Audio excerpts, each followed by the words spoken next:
Well, thank you so much for joining us today, Mr. Johnson. I appreciate your time. It's a very busy season coming up.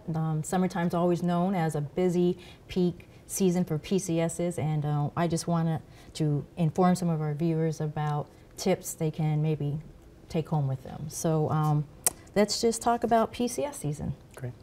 Well, sir, as the program manager, what do you see as potential challenges during the peak season? Yeah, well, as you mentioned, the summer season is the busiest moving season of the year, which just basically means we move almost half of the folks that we move in DOD during the summertime. And some of those challenges manifest themselves in there's just not enough trucks and drivers to move folks around when they need to get moved. So some of the challenges we're going to see this summer are the same kind of challenges we've seen every summer. The economy has taken a little bit of a challenge to the drivers and the agents themselves, and so there's a little bit of a shortage in them. But things are turning around, and we expect that there would be a little bit busier this season with not only our moves in DOD, but also the commercial business picking up. Excellent. Well, sir, I know I've heard of two different acronyms. I hear DPS and then I hear DP3. So I hear DPS obviously is Defense Personal Property Systems, and your DP3 is Defense Personal Property Program. So can you kind of just tell me what's the difference? Which one do I want to use for my household moves? Yeah, you're right. It is very confusing sometimes. But the Defense Personal Property Program is what SDDC, the Surface Deployment Distribution Command, actually manages for DOD. So by that I mean we make sure that we have good qualified carriers, we have rates on file, and that the folks out there can actually book and move shipments with them. Now the system, that's the Defense Personal Property System. That's the actual system that we use to go in and actually book the shipments. That's where if you're getting ready to move, you'll go in there and counsel yourself either online or go into a personal property shipping office and have them assist you with the counseling. But that's really the big difference. And honestly, from the time that you start your move to the time you actually finish it is when you're going to actually be inside the system and using that. So that's really the important things that folks need to be aware of. So I know you were talking about you go online and you can book your days. So what if I want to request a specific day, but it's not available? I mean, what options would I have at that point? Yeah, well, that's a common occurrence in the summertime as folks going in to book a shipment, and especially in that really busy peak of the peak, usually from the end of June to the 4th of July when everybody wants to move. But really the options you have is to use the system to kind of book, and we encourage folks to be as flexible as possible. I mean, that really helps when you're talking about if you go in there with a specific date in mind and you can't move outside of that, that makes it a little bit more challenging to get the date you want.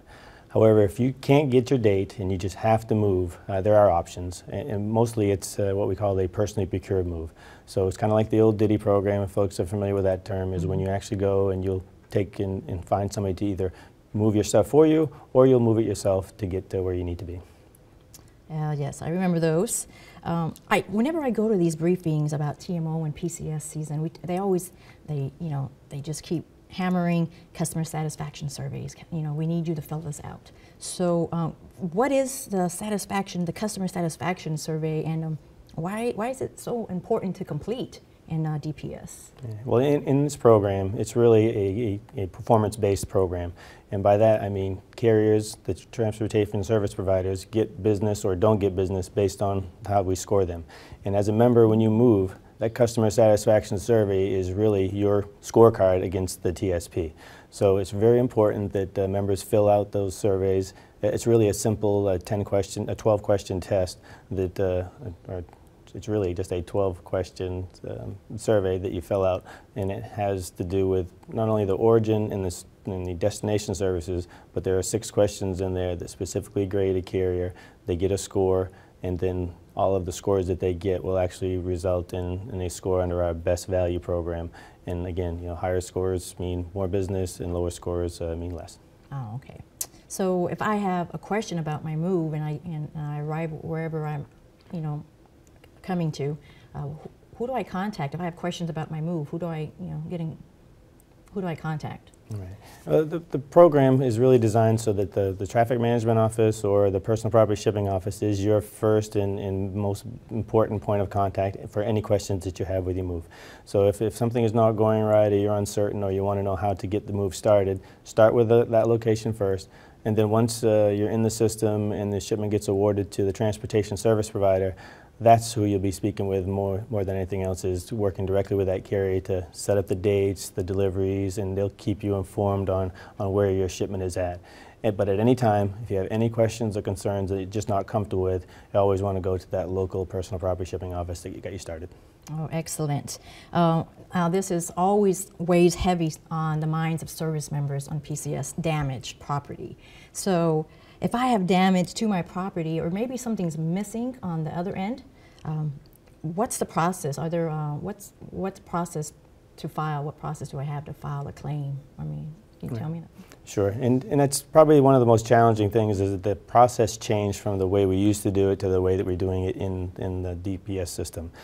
Basically, if you remember how you used to file claims before, you would go directly to a military claims office after you got all your estimates, and you drop off the paperwork, and then in a matter of time you would receive a check for whatever those damages were. It's a little different now when you're dealing directly with that transportation service provider or carrier that moved your household goods. So the first thing when you're getting ready to file a claim is you really need to go into the Defense Personal Property System, DPS, and actually initiate the claim. So there's a module in there where you'll put in your items that were damaged, or you'll notify the carrier that you're going to file a claim, and then at that time the process will start with the carrier. They'll go ahead and contact you and negotiate how to get the repairs done, estimates, and then finally to the resolve.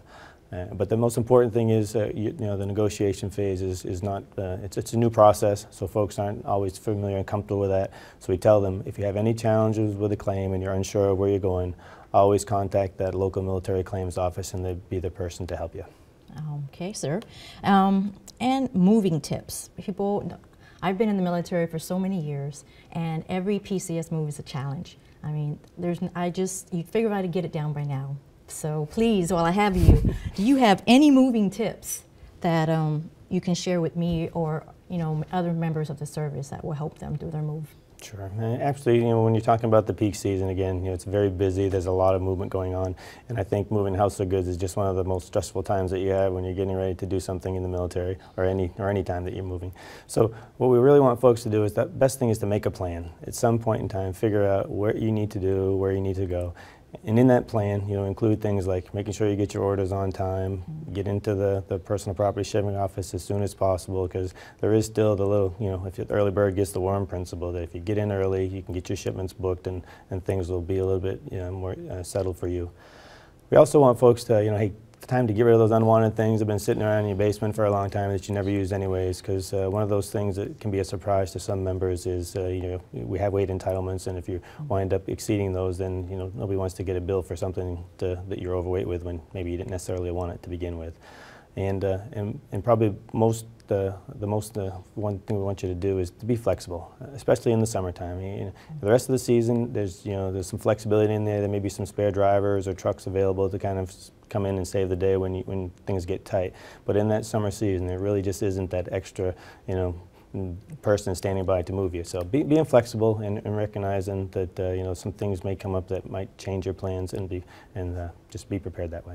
Absolutely. Well, again, sir, thank you so much, Mr. Johnson, for joining us today, and we'll take all this to heart. And thanks for your time, sir. Great, thank you.